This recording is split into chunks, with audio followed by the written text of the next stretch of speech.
semuanya, kami dari kelompok 11 akan menjelaskan tentang perlakuan risiko atau risk treatment pada usaha STR 88 Makassar. Tahap ini merupakan langkah lanjutan setelah proses identifikasi dan evaluasi risiko yang telah kita lakukan. Nah, itu bertujuan untuk menentukan tindakan nyata agar kemungkinan risiko bisa dikurangi dan dampaknya terhadap usaha bisa diminimalkan. Nah, kita lanjut ke pembahasannya ya teman-teman.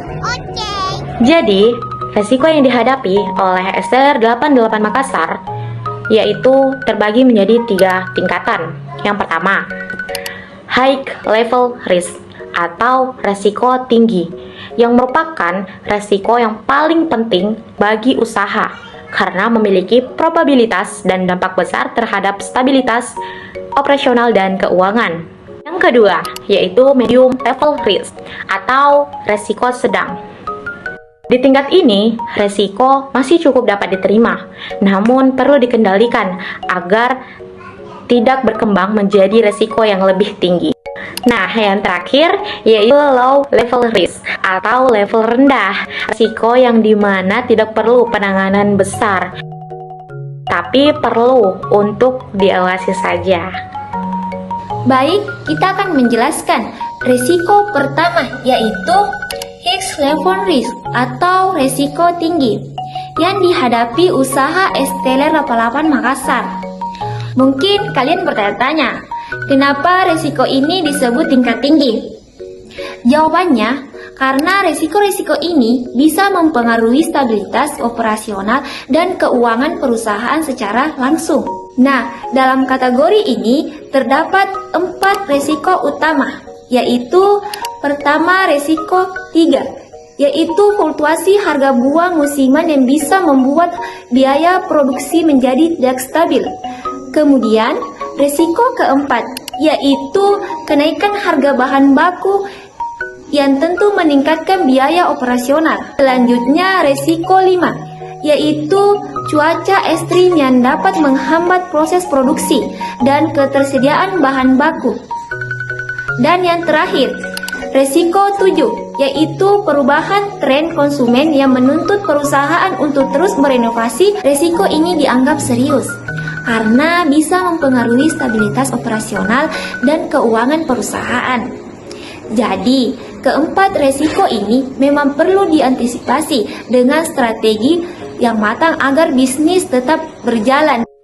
Adapun strategi penanganannya yaitu yang pertama, untuk mengatasi fluktuasi harga buah musiman dan kenaikan harga bahan baku, pemilik usaha menjalin kerjasama jangka panjang dengan petani lokal dan mulai menyimpan stok buah beku atau frozen fruit sebagai cadangan ketika harga naik.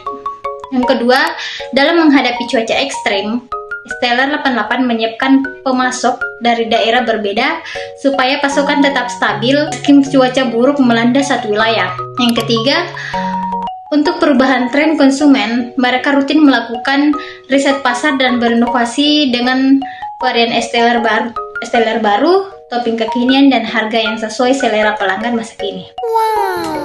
Baik, selanjutnya saya akan membahas tentang medium level risk atau risiko sedang. Risiko sedang meliputi R1 dan R6. R1 dan R6 yaitu ketergantungan pada tenaga kerja manual dan persaingan dengan usaha sejenis. Risiko ini masih bisa diterima, tapi perlu dikendalikan supaya tidak berkembang jadi risiko tinggi. Adapun strategi penanganannya, yang pertama itu untuk mengurangi ketergantungan tenaga kerja manual, pemilik usaha memberikan pelatihan rutin, membuat SOP kerja yang jelas, dan mulai menggunakan alat bantu semi otomatis agar pekerjaan lebih efisien. Yang kedua, dalam menghadapi persaingan usaha, mereka meningkatkan promosi digital melalui media sosial, memperkuat citra merek atau brand, dan menjaga pelayanan agar pelanggan tetap loyal. Terakhir, risiko rendah yaitu R2 tentang kehabisan stok bahan baku. Untuk mengatasinya, pemilik usaha menerapkan manajemen persediaan yang baik, mencatat pembelian dan penggunaan bahan setiap hari. Selain itu, mereka juga menyiapkan pemasok cadangan untuk mengantisipasi lonjakan permintaan atau keterlambatan pengiriman. Nah, teman-teman, itulah penjelasan tentang perlakuan resiko pada Estera 88 Makassar.